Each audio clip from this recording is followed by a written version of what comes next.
Audio Jungle.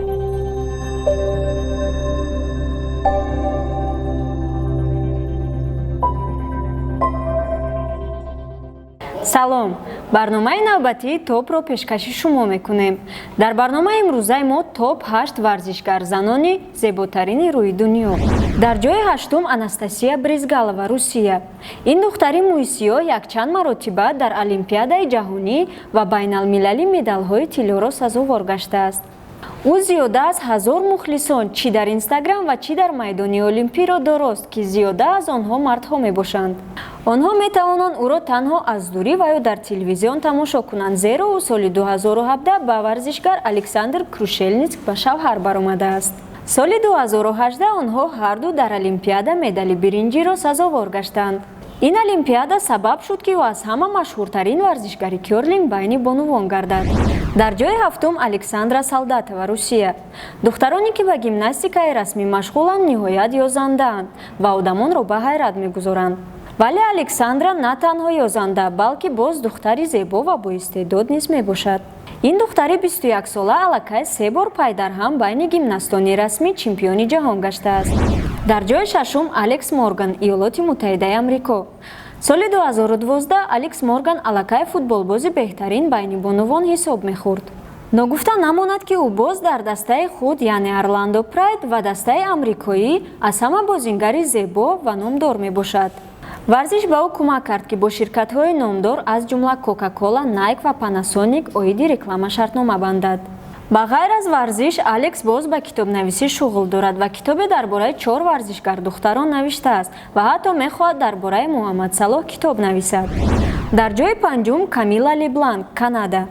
соли 2014 Камила варзишгари кроссфит якум шуда фитнес варзишгари универсалӣ дар ҷаҳон бо натиҷаи бозии байналмилалӣ Reebok CrossFit Games гардидааст. пеш аз варзишгари кроссфит шуданаш, ӯ варзишгари гимнастикӣ буд, аммо дар 16-солагиаш захм бардошта тарки ин варзиш мекунад. вале ӯ рӯҳафтода нагашта ба майдони варзиш бармегардад. дар ҷои 4 Салли Фитцгиббонс, Австралия. пеш аз ситораи серфинг шуданаш, Салли дар дави миллӣ чемпион гашта буд. Салли мегӯяд, ки ҳатто аз Роналдо ҳам тез медавам. дар 14-солагиаш ӯ аллакай яке аз ҷавонтарин ситораи серфинг гашта дар мусобиқаи Pro Junior ғолиб гаштааст.